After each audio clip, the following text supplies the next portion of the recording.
BBC প্রবাহে আপনাদের সবাইকে স্বাগত জানাচ্ছি। আমি শারমিন রমা। শুরুতেই দেখে নেব আজ কি থাকছে। ইসির নিরপেক্ষতা নিয়ে প্রশ্ন এনসিপির। প্রধান উপদেষ্টার কাছে নাহিদের অভিযোগ, আসতে পারে ভোট বর্জনের ঘোষণা। আসিফের বক্তব্যেও একই ইঙ্গিত। এখনো 40 আসনে অনড় বিদ্রোহী প্রার্থীরা। তারেক রহমানের সাথে বৈঠকেও মিলছে না সুরাহা। কঠোর ব্যবস্থা নেওয়ার হুঁশিয়ারি বিএনপির। বিএনপি জামায়াত এনসিপির অভিযোগের চাপে ইসি। কমিশনের নিরপেক্ষতা গ্রহণযোগ্যতা নিয়ে প্রশ্ন। অভিযোগ খতিয়ে দেখার আশ্বাস নির্বাচন কমিশনের। ম্যাজিস্ট্রেটকে হুমকির পর এবার ইউএনওকে নিয়ে রুমিন ফারহানার অভিযোগ। নির্বাচনে জেলা রিটার্নিং কর্মকর্তার নিরপেক্ষ ভূমিকা নিয়ে প্রশ্ন। ঘোষণা দিয়েও কথা রাখেনি বাংলাদেশ জামায়াত ইসলামী। ফজলুল করিমের বরিশাল 6 আসনে থাকছে দাড়িপাল্লার প্রার্থী। কিছুই জানেন না জানালেন হেলাল। কুমিল্লা 4 আসনে বাংলাদেশ খেলাফত মজলিসের প্রার্থিতা প্রত্যাহার। হাসনাত আব্দুল্লাহকে সমর্থনের কথা জানালেন মাওলানা মোফাজ্জল হোসেন। নির্বাচন সামনে রেখে প্রদমে প্রস্তুতিতে ব্যস্ত জাতীয় নাগরিক পার্টি এনসিপি। শুরুতে 300 আসনে প্রার্থী দেওয়ার কথা থাকলেও সবশেষ জামায়াত ইসলামের 10 দলীয় ঐক্যে সমঝোতা করে 30 আসনে মাঠে থাকবে দলটি।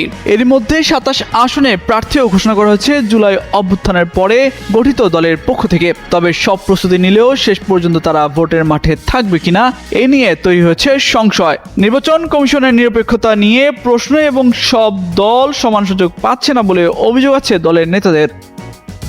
এই অবস্থায় এনসিপির মুখপাত্র ও নির্বাচন পরিচালনা কমিটির চেয়ারম্যান আসিফ মাহমুদ সজীব ভুঁইয়া গত রোববার সংবাদ সম্মেলন করে বলেছেন, এনসিপি নির্বাচনে অংশগ্রহণ করবে কিনা তা পুনর্বিবেচনা করা হবে। দলীয় সূত্রে জানা গেছে, প্রধান উপদেষ্টার সঙ্গে বৈঠকে একটি বিশেষ দলের প্রতি ইসির পক্ষপাতমূলক আচরণ নিয়ে অভিযোগ জানান এনসিপির নেতারা। বিশেষ করে দ্বৈত নাগরিকত্ব, ঋণ খেলাপি এবং আচরণবিধি ভঙ্গের বিষয়ে ইসি সুস্পষ্টভাবে বিএনপির পক্ষাবলম্বন করছেন বলে মনে করছেন তারা। প্রধান উপদেষ্টার সঙ্গে সাক্ষাৎ করতে গতকাল বিকেলে যমুনা যায় এনসিপির আহ্বায়ক নাহিদ ইসলামের নেতৃত্বে একটি প্রতিনিধি দল। সাক্ষাৎ শেষে নাহিদ ইসলাম সাংবাদিকদের বলেন, একটি সর্বোত্তম নির্বাচনের জন্য যে পরিবেশ দরকার, নির্বাচন কমিশন ও মাঠ প্রশাসনের যে নিরপেক্ষ আচরণ প্রয়োজন, সেটা মাঠে দেখছেন না তারা। এই বিষয়গুলো প্রধান উপদেষ্টাকে জানানো হয়েছে। নির্বাচন যদি এভাবেই পক্ষপাত দুষ্ট হয়, তার দায় শেষ পর্যন্ত অন্তর্বর্তী সরকারের উপরই আসবে। নাম প্রকাশে অনিচ্ছুক এনসিপির একজন যুগ্ম সদস্য সচিব গণমাধ্যমকে বলেন, অনেক আগে থেকে ইসি পুনর্গঠনের দাবি জানিয়ে আসছিলেন তারা। এই দাবিতে শেষমেশ ভোট বর্জনের ঘোষণা আসতে পারে।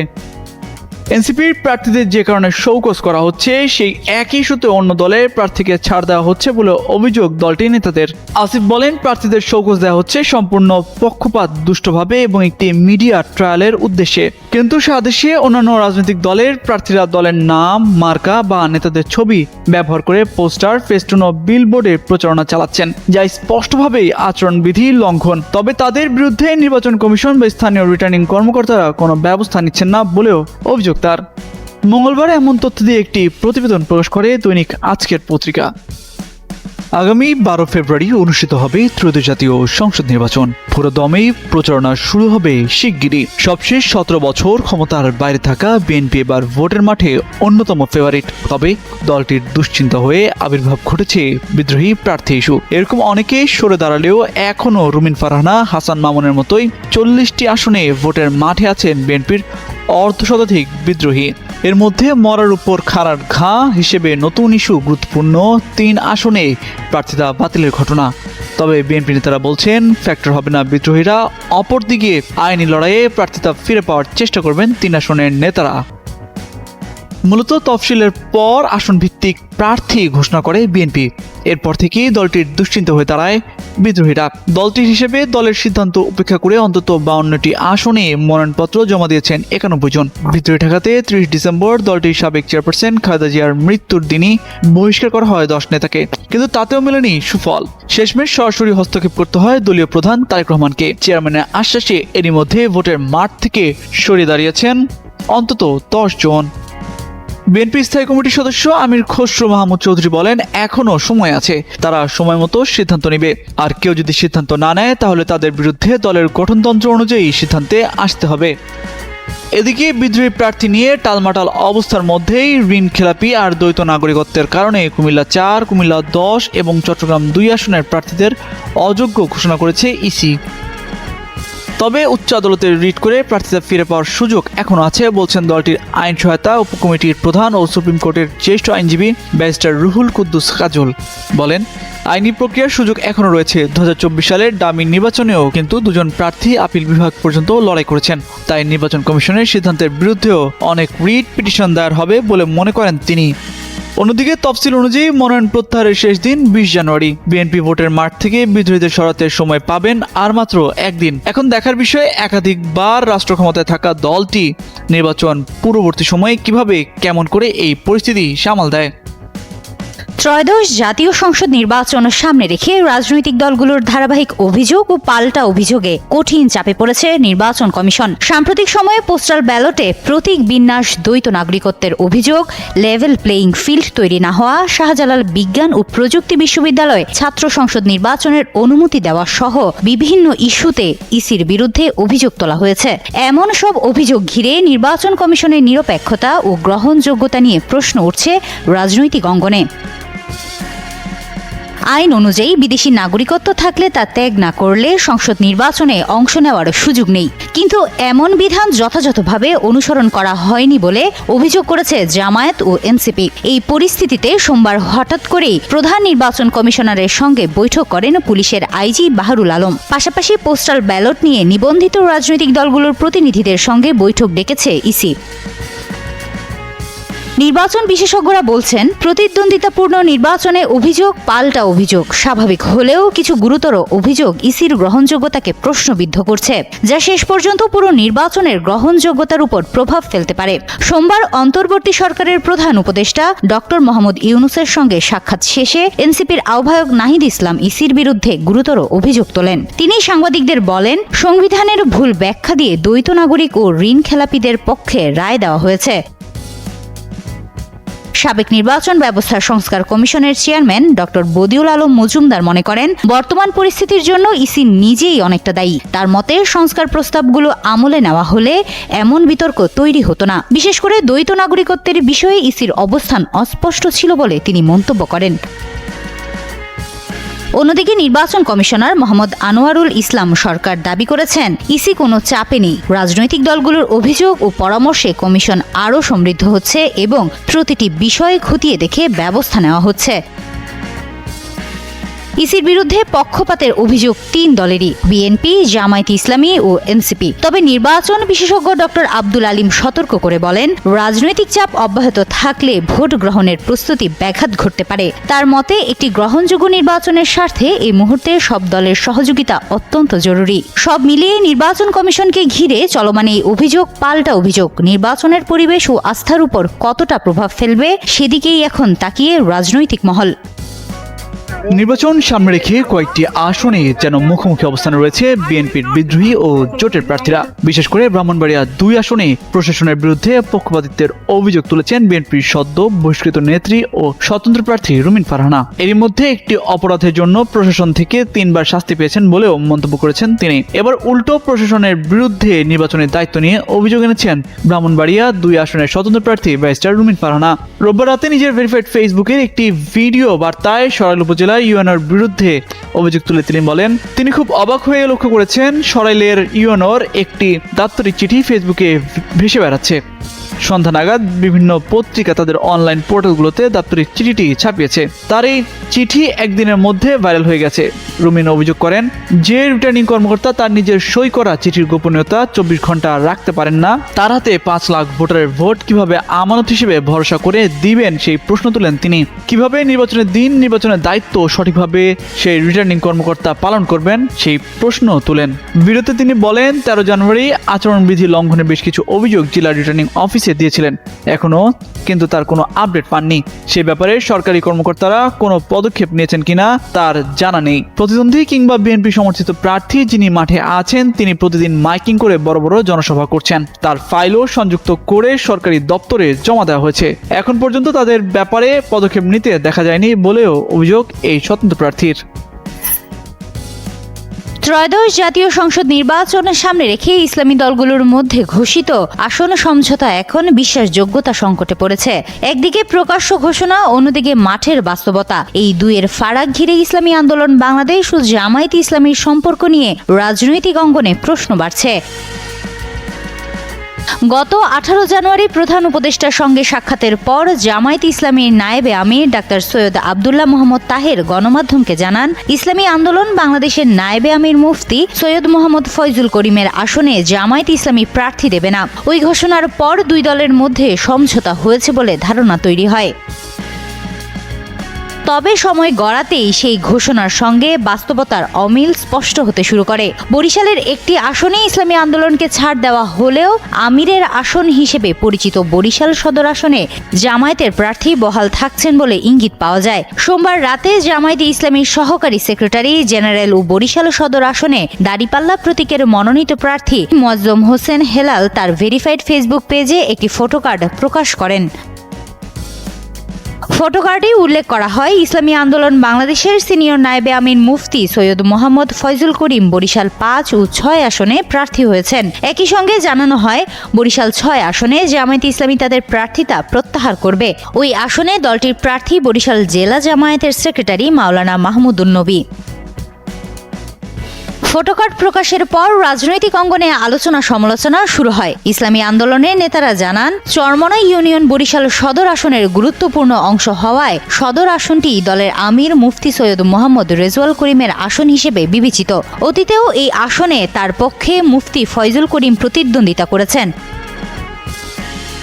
ইসলামী আন্দোলনের নেতাকর্মীদের অভিযোগ, আমিরের আসন ছাড়ার ঘোষণা দিলেও বাস্তবে জামায়াতে ইসলামী বরিশাল 6 আসন ছাড়ছে, যা রাজনৈতিক কৌশল বলে তারা মনে করছেন। এ বিষয়ে জামায়াতে ইসলামীর সহকারী secretary general advocate Muazzam Hossain Helal জানান, বরিশাল সদর আসনে প্রার্থিতা প্রত্যাহারের বিষয়ে এখনো কোনো দলীয় নির্দেশনা তিনি পাননি। তবে দল যদি এই বিষয়ে সিদ্ধান্ত নেয় তাহলে সেই সিদ্ধান্ত তিনি মেনে নেবেন। জামায়াত ইসলামীর নেতৃত্বাধীন 10 দলীয় জোট প্রার্থী ও জাতীয় নাগরিক পার্টি এনসিপি দক্ষিণ অঞ্চলের মুখ্য সংগঠক হাসনাত আব্দুল্লাহকে সমর্থন জানিয়ে কুমিল্লা 4 আসনে প্রার্থিতা প্রত্যাহার করেছেন বাংলাদেশ খিলাফত মজলিসের প্রার্থী হাফিজ মাওলানা মোফাজ্জল হোসেন। মনোনয়ন প্রত্যাহারের শেষ দিন মঙ্গলবার বেলা 11টায় দেবিদ্বার উপজেলা নির্বাহী কর্মকর্তা ও সহকারী রিটার্নিং কর্মকর্তা রাকিবুল ইসলামের কাছে ওই মনোনয়ন প্রত্যাহার করেন। এছাড়াও জামায়াতের নেতৃত্বাধীন 10 দলীয় জোটের আরেক শরিক দল খেলাফত মজলিসের প্রার্থী মোহাম্মদ মুজিবুর রহমান প্রার্থিতা প্রত্যাহার করার কথা রয়েছে। এর আগে আসন সমঝোতায় হাসনাত আব্দুল্লাহকে স্বাগত জানিয়ে কুমিল্লা 4 অর্থাৎ দেবিদ্বার আসন থেকে সরে দাঁড়ান জামায়াতের প্রার্থী সাইফুল ইসলাম শহীদ। গত 28 ডিসেম্বর রাতে 10:30টার দিকে নিজের ফেসবুক পোস্টে তিনি এই ঘোষণা দেন। যদিও জামায়াতের প্রার্থী সাইফুল ইসলাম শহীদ বলেন, কেন্দ্রীয় জামায়াতের দায়িত্বশীলদের সিদ্ধান্ত অনুযায়ী বৃহত্তর রাজনৈতিক লক্ষ্যে নির্বাচন থেকে সরে দাঁড়িয়েছেন। আমি বাংলাদেশ খেলাফত মজলিস কর্তৃক প্রার্থী ছিলাম দেবিদ্বারে। তো আজকে আল্লামা মামুনুল হক সহ বাংলাদেশ জামায়াতে ইসলামী সহ 10 দলীয় জোট ঐক্য হওয়াতে আমাদের কেন্দ্রের নির্দেশ অনুযায়ী আজকে আমি আমার মনোনয়নপত্র প্রত্যাহার করেছি। আর আজকে আমি মনে করি যে হাসানাত একজন যোগ্য প্রার্থী, আর আমাদের 10 দলীয় জোট থেকে হাসানাতকে এই দেবিদ্বার 4 থেকে ওনাকে দেওয়া হয়েছে, কুমিল্লা 4 দেবিদ্বার থেকে ওনাকে ঘোষণা করা হয়েছে।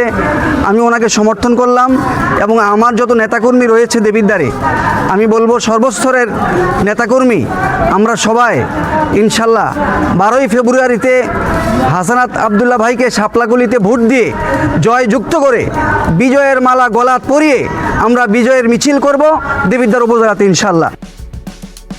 পশ্চিমবঙ্গ ও আশেপাশের অঞ্চলে সেচ সুবিধা নিশ্চিত, কলকাতা বন্দরের গভীরতা বজায় রাখা সহ নানা কারণ দেখিয়ে 1961 সালে গঙ্গায় ফারাক্কা বাঁধ নির্মাণ কাজ শুরু করে ভারত।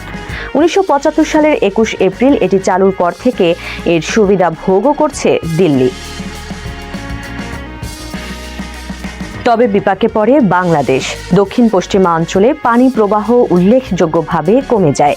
পদ্মায় পানি প্রবাহ এবং কৃষি, মৎস্য, বনায়ন, নৌ চলাচল, গার্হস্থ্য পানির প্রাপ্যতা এবং বাস্তুতন্ত্র মারাত্মকভাবে ক্ষতিগ্রস্ত হয়।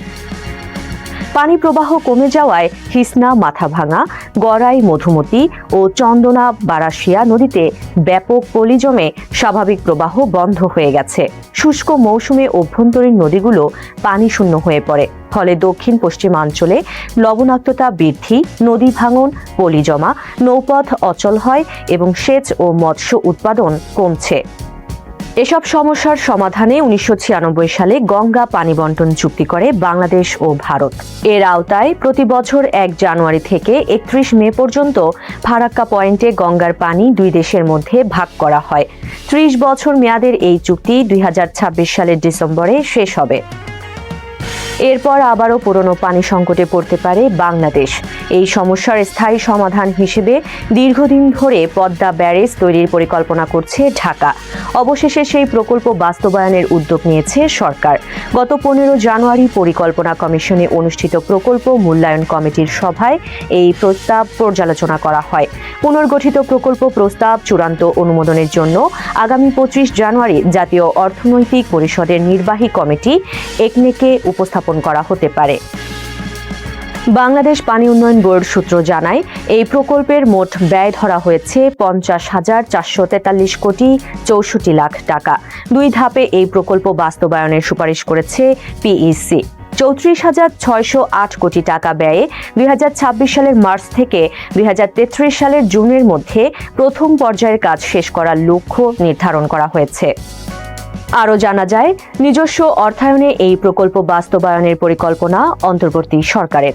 পরবর্তীতে বিদেশি উৎস থেকে ঋণ নেওয়ার সুযোগ থাকলে তা বিবেচনা করা হতে পারে। বিস্তৃত সম্ভাব্যতা সমীক্ষার ভিত্তিতে রাজবাড়ী জেলার পাংশা পয়েন্টকে গঙ্গা ব্যারেজ নির্মাণের জন্য উপযোগী স্থান হিসেবে চিহ্নিত করেছে পাউবো। সংশ্লিষ্টদের মতে এই স্থানে 2.1 কিলোমিটার দীর্ঘ ব্যারেজ নির্মাণের মাধ্যমে নদীর প্রবাহ নিয়ন্ত্রণ, পানি বিভাজন এবং নিম্ন প্রবাহে পানির সুষ্ঠু বন্টন তুলনামূলকভাবে সহজ হবে। পদ্মায় ব্যারেজ তৈরির আলোচনা শুরু হয় 1960-এর দশকে। প্রথম সমীক্ষা শুরু হয়েছিল 1961 সালে। 2000 সালের মধ্যে 4টি প্রাক সম্ভাব্যতা সমীক্ষা পরিচালিত হয়। 2002 সালে কুষ্টিয়ার ঠাকুরবাড়ি অথবা রাজবাড়ীর পাংশায় ব্যারেজ নির্মাণের সুপারিশ করে পানি সম্পদ পরিকল্পনা সংস্থা। 2009 সাল থেকে 2016 সালের মধ্যে বিস্তৃত সম্ভাব্যতা সমীক্ষা ও প্রকৌশল নকশা প্রণয়ন করা হয়। 2016 সালের অক্টোবরে যৌথভাবে প্রকল্প এলাকা পরিদর্শন ও ঢাকায় বৈঠক করেন বাংলাদেশ ও ভারতের বিশেষজ্ঞরা। একটি যৌথ কারিগরি কমিটিও গঠন করা হয়। প্রস্তাব অনুযায়ী 2.1 কিলোমিটার দীর্ঘ ব্যারেজে 18 মিটার প্রস্থের 78টি স্পিলওয়ে গেট এবং 18টি আন্ডার স্লুইস গেট থাকবে। নৌযান চলাচলের জন্য 14 মিটার প্রশস্তে একটি নেভিগেশন লক এবং 20 মিটার প্রশস্তে 2টি ফিশ পাস থাকবে।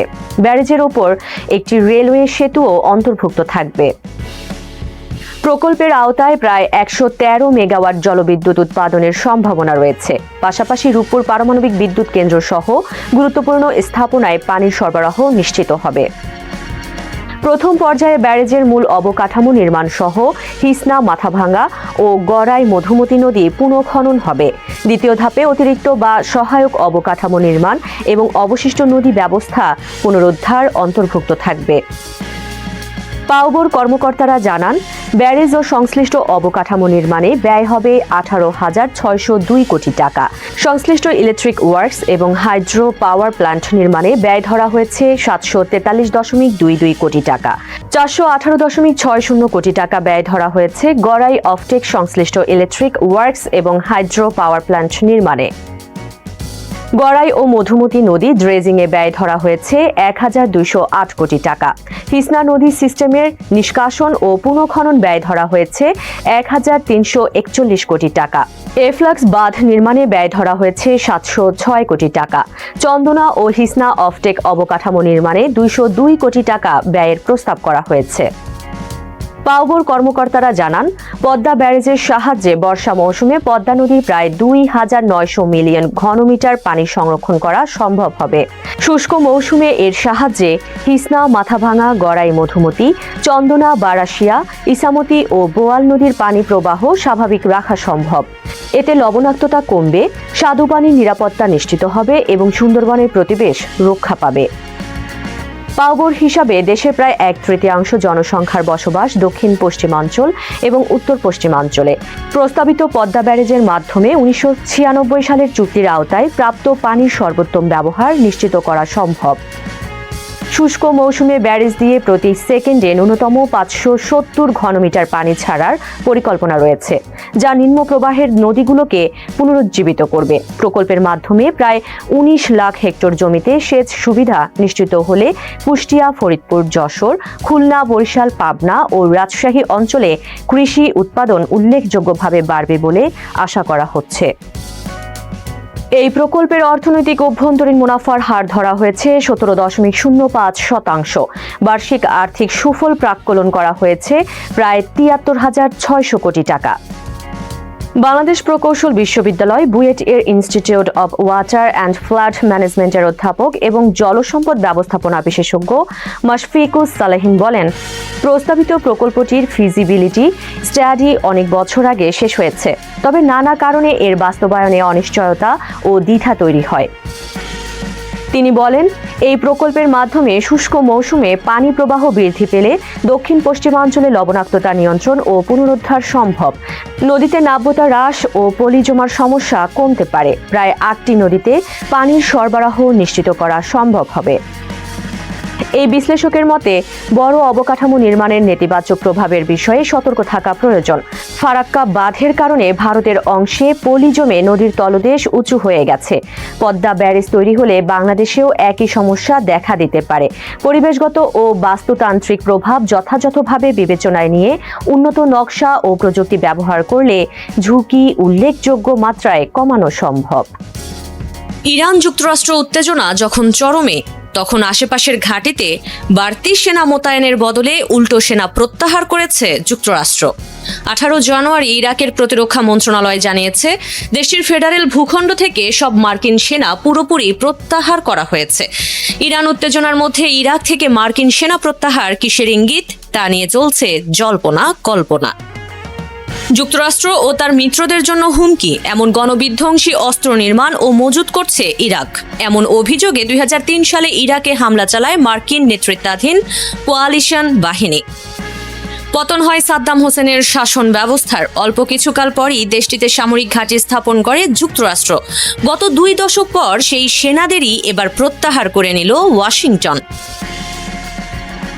ইরানের সঙ্গে ক্রমবর্ধমান উত্তেজনার সময় হঠাৎ ইরাক থেকে মার্কিন সেনা প্রত্যাহার প্রশ্নের জন্ম দিয়েছে। যদিও জানা গেছে 2023 সালেই মার্কিন সেনা কমানোর অনুরোধ করেছিল ইরাক। এরপর থেকেই ধাপে ধাপে সেনা প্রত্যাহার করছে যুক্তরাষ্ট্র, যা এখন আনুষ্ঠানিকভাবে শেষ হয়েছে। তবে ইরাক থেকে সেনা প্রত্যাহার করলেও দেশটির স্বায়ত্তশাসিত কুর্দিস্তান অঞ্চলে এখনও মার্কিন সেনারা অবস্থান করছে বলে জানা গেছে। ইরানে যখন সামরিক হামলার কথা বিবেচনা করছেন ট্রাম্প, ঠিক সেই সময় ইরাকের আল আসাদ ঘাঁটিতে অবস্থানরত মার্কিন সেনা প্রত্যাহারের কারণ সম্পর্কে একরকম ধারণা করা যাচ্ছে। বছরের পর বছর ধরে ইরান ও ইরাক সমর্থিত গোষ্ঠীগুলোর টার্গেট ছিল এই ঘাঁটি। মার্কিন ড্রোন হামলায় ইরানের শীর্ষ সামরিক কমান্ডার কাসেম সোলেইমানির হত্যার প্রতিশোধ হিসেবে 2020 সালেও এই ঘাঁটিতে ব্যালিস্টিক ক্ষেপণাস্ত্র হামলা চালায় ইরান। পরবর্তীতে 2023 সালে ইসরায়েলে হামাসের আক্রমণের পরও ইরান সমর্থিত মিলিশিয়ারা আল আসাদে ক্ষেপণাস্ত্র হামলা চালায়। তাই এবারও ইরানের টার্গেট হতে পারে আল আসাদ ঘাঁটি। সে ভয়ে সেনা প্রত্যাহার করেছে ওয়াশিংটন, এমন ধারণা অনেকেরই। যদিও মার্কিন সেনা প্রত্যাহার নিয়ে ইরাকের প্রতিরক্ষা মন্ত্রণালয় বলছে ভিন্ন কথা। তারা জানিয়েছে ইরাকের সশস্ত্র বাহিনীর দেশে নিরাপত্তা নিশ্চিত করার মতো সক্ষমতা রয়েছে। তাছাড়া যুক্তরাষ্ট্রের সঙ্গে ভবিষ্যৎ সহযোগিতা বজায় থাকবে, জারি থাকবে প্রশিক্ষণ, সামরিক সরঞ্জাম ক্রয়, যৌথ মহড়া ও দ্বিপাক্ষিক চুক্তির আওতায় সমন্বিত অভিযান। এর বাইরে সিরিয়ায় আইএস ও অন্যান্য সন্ত্রাসী গোষ্ঠীর বিরুদ্ধে জোটের অভিযানও চলমান থাকবে বলে জানিয়েছে ইরাক। এতদিন মার্কিন সেনা মোতায়েন থাকায় ইরান সমর্থিত মিলিশিয়ারা অস্ত্র না ছাড়ার ব্যাপারে অনড় ছিলেন। যুক্তরাষ্ট্র সন্ত্রাসী সংগঠন হিসেবে তালিকাভুক্ত কাতাইব হিজবুল্লাহ ও হারাকাত আল নুজাবা সহ কয়েকটি শক্তিশালী গোষ্ঠীও ইরাকের পূর্ণ সার্বভৌমত্ব নিশ্চিত না হওয়া পর্যন্ত অস্ত্র সমর্পণ না করার ব্যাপারে অনড় ছিল। এখন মার্কিন সেনা প্রত্যাহার হওয়ায় এই গোষ্ঠীগুলোর বিরুদ্ধেও শক্ত অবস্থানে যেতে পারবে ইরাক সরকার।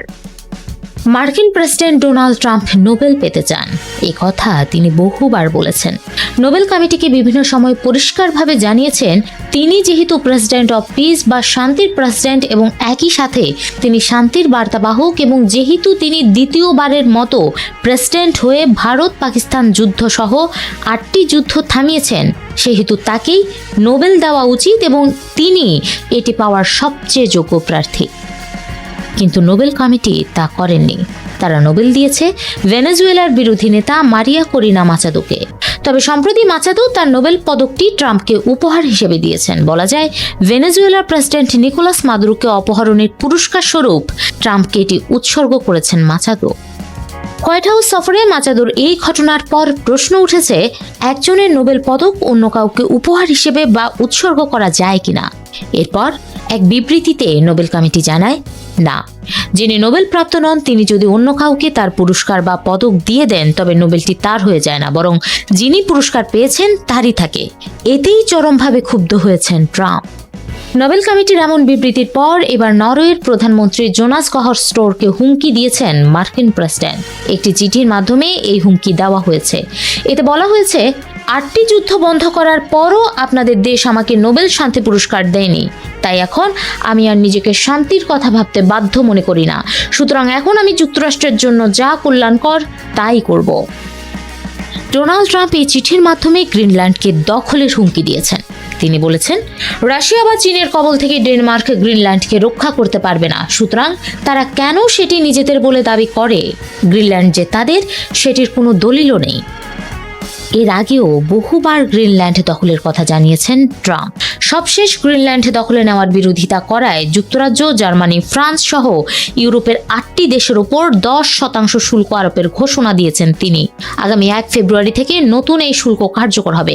ট্রাম্প আরও জানিয়েছেন, যদি বিরোধিতা অব্যাহত থাকে তাহলে আগামী 1 জুন থেকে এই হার বেড়ে 25% হবে। প্রতি বছর পৃথিবীর বিভিন্ন ব্যক্তি ও প্রতিষ্ঠানকে সফল ও অনন্য সাধারণ গবেষণা ও উদ্ভাবন বা মানব কল্যাণমূলক তুলনারহিত কর্মকাণ্ডের জন্য নোবেল শান্তি পুরস্কার দিয়ে থাকে নরওয়েজিয়ান নোবেল কমিটি। অধিকাংশ ক্ষেত্রেই বেসরকারি এই কমিটির সদস্য হন দেশটির অবসরপ্রাপ্ত রাজনীতিকরা। 5 সদস্য বিশিষ্ট এই কমিটি মনোনীত করে দেশটির পার্লামেন্ট, তবে তাদের সঙ্গে রাজনীতির কোনো সম্পর্ক থাকে না। নরওয়ের প্রধানমন্ত্রীও জানিয়েছেন, নোবেল শান্তি পুরস্কার প্রদান করে পুরোপুরি স্বাধীন একটি কমিটি, এখানে তার কোনো হাত নেই। For 40 years, Iran has been saying death to America, death to Israel, and around the world have died as a direct result of their hate. In particular, so many were killed by their general, Qasem Soleimani. ভালোবাসুন বা ঘৃণা করুন, তাকে উপেক্ষা করার সুযোগ আপনার নেই, বলছিলাম মার্কিন প্রেসিডেন্ট ডোনাল্ড ট্রাম্পের কথা। 20 জানুয়ারি দ্বিতীয় মেয়াদে প্রেসিডেন্ট হিসেবে প্রথম বর্ষপূর্তি উদযাপনের অপেক্ষায় এখন ট্রাম্প। আর এই সময়ের মধ্যেই গোটা বিশ্বে একরকম সুনামি বইয়ে দিয়েছেন তিনি। যুক্তরাষ্ট্রের প্রেসিডেন্ট হলেও কার্যত শাসন করছেন গোটা বিশ্ব। আঙুলের ইশারায় নাচিয়েছেন বিশ্ব নেতাদের, ইচ্ছে মতো শুল্কের বোঝা চাপিয়েছেন, ক্ষমতা দেখাতে হামলা চালিয়েছেন একাধিক জায়গায়, কোথাও বা থামিয়েছেন যুদ্ধ। বিশ্ব নেতাদের ভয় দেখাতে অপহরণ করেছেন ভেনেজুয়েলার প্রেসিডেন্ট নিকোলাস মাদুরোকে। এখন চাইছেন গ্রিনল্যান্ড কিনে নিতে। অর্থাৎ গত 1 বছরে আলোচনায় থাকার জন্য এমন কিছু নেই যা করেননি ট্রাম্প। সেই ট্রাম্পের শাসন নিয়ে কি বলছেন মার্কিনিরা? চলুন ফিরে দেখা যাক ট্রাম্পের 1 বছরের শাসন। A short time ago, the U.S. military carried out দ্বিতীয় মেয়াদে ক্ষমতায় আসতে ট্রাম্পের নির্বাচনী প্রতিশ্রুতির মধ্যে অন্যতম ছিল জীবনযাত্রার ব্যয় হ্রাস এবং মার্কিনীদের জীবনের নিরাপত্তা ও সম্মান বাড়ানো। এক্ষেত্রে ট্রাম্পের নীতি ছিল আমেরিকা ফার্স্ট, অর্থাৎ সবার আগে নিজেদের কথা ভাববে যুক্তরাষ্ট্র, যা দেশটির পররাষ্ট্রনীতির বড় পরিবর্তন। গত এক বছরে এসবের কতটা বাস্তবায়ন করতে পেরেছেন ট্রাম্প? এক্ষেত্রে ট্রাম্পের সফলতা ও ব্যর্থতার প্রতিফলন ঘটেছে মার্কিনীদের রাজনৈতিক মতাদর্শের ওপর। রিপাবলিকানরা মনে করছেন দারুণ কাজ করছেন ট্রাম্প, অন্যদিকে ডেমোক্র্যাটরা ট্রাম্পের কর্মকাণ্ডে ভীষণ ক্ষুব্ধ। তাদের অভিযোগ, ট্রাম্প খুব দ্রুত দেশের রীতি, সম্পর্ক ও আন্তর্জাতিক ভাবমূর্তি বদলে ফেলেছেন। ট্রাম্পের কারণে মিত্র কমছে যুক্তরাষ্ট্রের।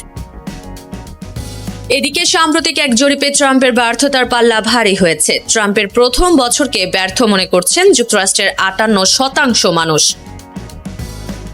তবে এসবের মধ্যেও ভিন্ন ভিন্ন মত আছে মার্কিনীদের। এই যেমন গরুর মাংসের দাম বাড়ায় মার্কিন খামারিরা ভীষণ খুশি, অন্যদিকে ক্রেতারা হতাশ।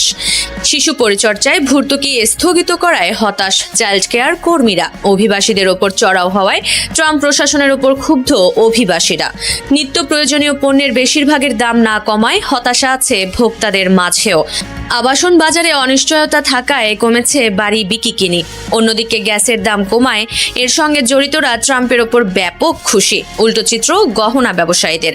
স্বর্ণের দামে রেকর্ড গড়ায় ক্রেতা কমে গেছে আশঙ্কাজনক হারে। উচ্চশিক্ষায় ঋণ সীমা কমানোয় শিক্ষার্থীরা নাখোশ। তবে এসবের মাঝেও বিশ্বজুড়ে অতিরিক্ত শুল্ক আরোপের পর ফুলে ফেপে উঠছে দেশটির অর্থনীতি, যাকে ট্রাম্প ম্যাজিক হিসেবে দেখছেন তার সমর্থকরা। সবাইকে শুভকামনা জানিয়ে আমি শারমিন রমাজ এখানেই বিদায় নিচ্ছি। ভালো থাকবেন।